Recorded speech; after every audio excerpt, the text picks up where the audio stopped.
Hello, this is Gloria with Dr. Bob's office. This is a reminder of your dental appointment for Thursday, May 22nd at 1 p.m. Since you have several cavities to fill, please allow yourself at least 3 hours for the visit. Question 2. Why has the meeting been relocated? Because the South Tower is undergoing renovations, the design team meeting scheduled for tomorrow morning has been moved to the North Tower conference room on the 12th floor. The meeting will still be held at 10. Question 3. What is the main cause of decreased domestic sales? Unfortunately, I must report that domestic sales have dropped by 17% over the last 2 quarters. Although the sluggish domestic economy is a factor, the primary cause of this worrying development is increasing competition in the retail clothing sector.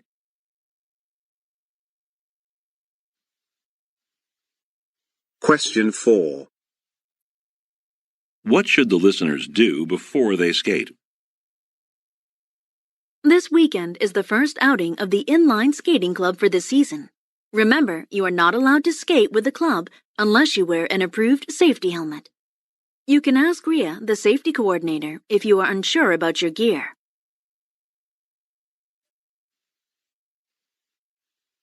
Question 5.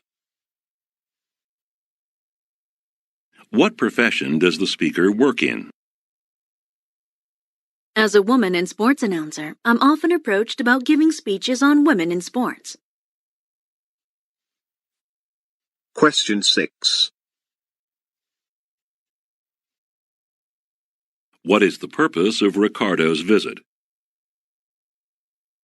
Ricardo will be here in the U.S. for 3 months observing some of the managerial techniques and procedures we use at this office.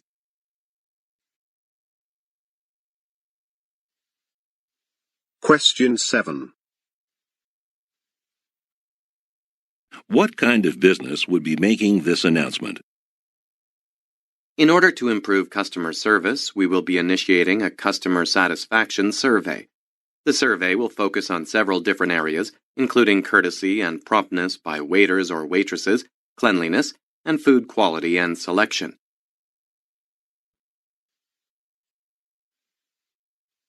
Question 8. Why has confidence increased? Investor confidence was bolstered by government data indicating inflation rose by barely 0.2% last quarter, meaning that the National Bank is unlikely to raise interest rates.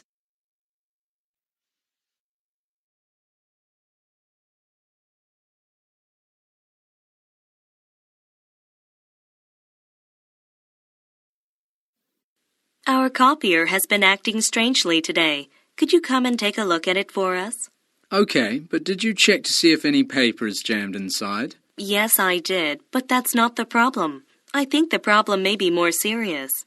All right, but I have to run across town this morning to fix a machine there, so I don't think I can make it to your office until after lunch.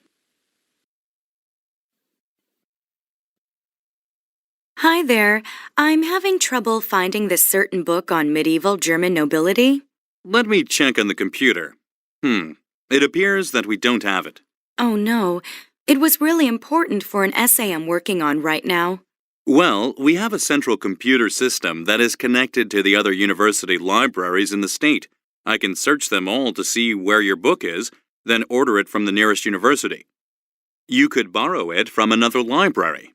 That would be great. How long will it take? We can usually get a book here in 2 or 3 days, but the lending period is shorter than for a normal book, only 10 days instead of 2 weeks. And if you're late returning books from other libraries, the overdue fine is a lot larger. I won't be late. But does it cost anything to sign out books from other libraries? Not for up to 5 books. Any more than that, and you would have to pay a small service charge.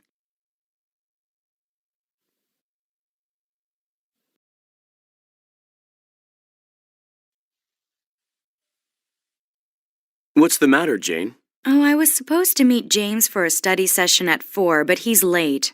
James is like that. I always give myself an extra 15 minutes or so whenever I have an appointment with him. That's not a bad idea. I'd like to have him waiting for me for a change. Yeah, some people are just irresponsible like that.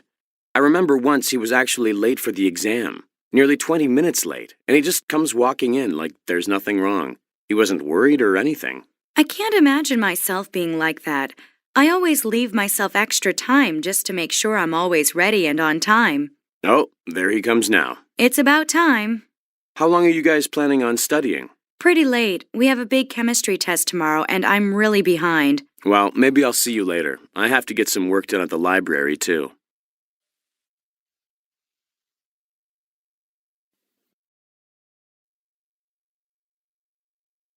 Can you believe Professor Kensington postponed the due date for the term paper this morning?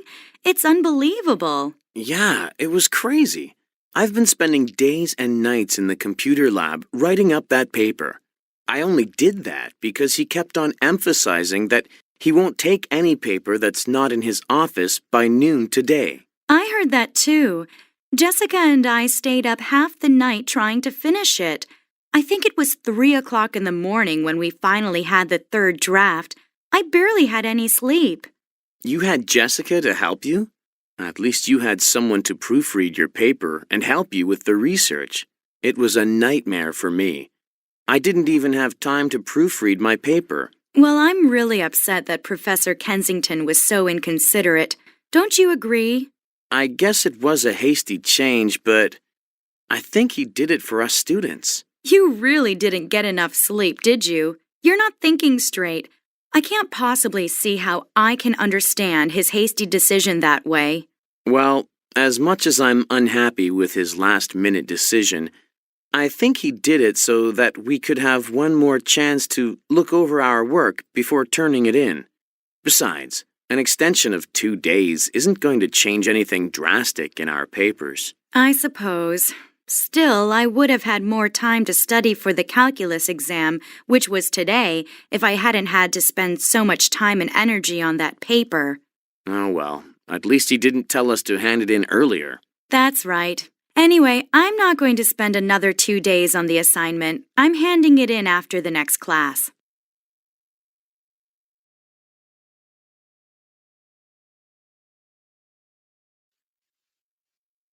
Professor Atkins, could I get some help with my chemistry lab? Certainly, Julie. What's the problem?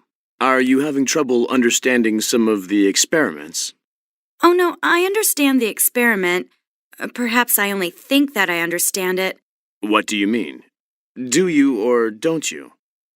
Well, I tried the latest experiment by myself based on what I understood from your lectures and lab session, but I seem to come up with really different results from what the textbook indicates I should be getting.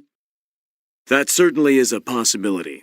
Remember, the textbook tends to give you an ideal explanation of the experiments, but in real life, any number of factors can cause you to get results that might not be the ideal or preferred outcome. Oh, that's good. So any result is acceptable? No, of course there is a range. For this particular experiment, I'd expect your answer to be within, let's see now, perhaps 4 or 5% of the textbook. Really? My answer was nearly 10% off. Wouldn't that be all right? I'm sorry, but that would be a problem. If your answer were that far from the proper answer, and say that even if you could explain the difference, I would have to lower your grade significantly. I see. All right. I guess I'm going to have to redo it. I want to do well in your class and can't afford to get a bad grade. Very good. But you'll have to hurry. The lab is due Friday, and I won't be giving any extensions. Oh, I was hoping... Yes? Oh, it's nothing. Well, could you please sign a permission slip for me to use the lab after hours? I only have time during late evenings this weekend.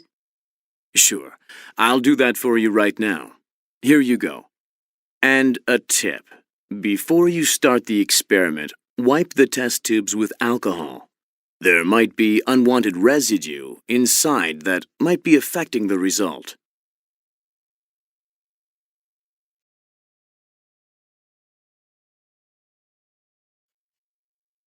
We'll be looking into the largest state in America, Alaska.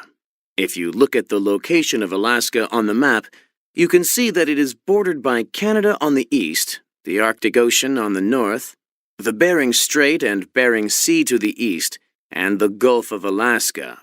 Wait a minute, sorry about that. To the west, and the Gulf of Alaska to the south. And as you can see on the map, Alaska has a greater land area than California and Texas combined. Now, although there are many cities in Alaska, the population is so low that an average number of students in a middle school classroom is only about 10. You can imagine many desolate small towns scattered around Alaska. It's probably because roads and railways serve only certain portions of the state. So it's natural that Alaskans rely heavily on airplanes for transportation, since many parts of Alaska are accessible only via air. Well, of course, there is a railway operating between Fairbanks, a relatively big city in central Alaska, and Seward, a city on the southern coast. It is much more popular than the only major highway in Alaska, the Alaska Highway, which is open throughout the year. Not that there's much traffic. One does not need to venture far to understand the reason for its sparse population. Even though cold climate and other factors make most of Alaska a less than desirable location for farming, agriculture is conducted in a few areas between Fairbanks and the southern coast. Most of the food Alaskans need, however, must be imported from outside the state. Also, Alaska is subject to strong earthquakes and occasional volcanic activity. Your textbook describes the explosion of the Alaskan volcano Mount Katmai in the early 20th century as one of the most famous and violent volcanic eruptions in history. I strongly suggest you read up on that chapter, as we'll be touching on some of that the next time. Anyway, where was I? Oh yes, earthquakes. These occasional earthquakes generate seismic sea waves called tsunamis. As you may have heard, these waves can reach far inland and destroy communities along the shore. It wasn't much different from the terrible tsunami of 2004.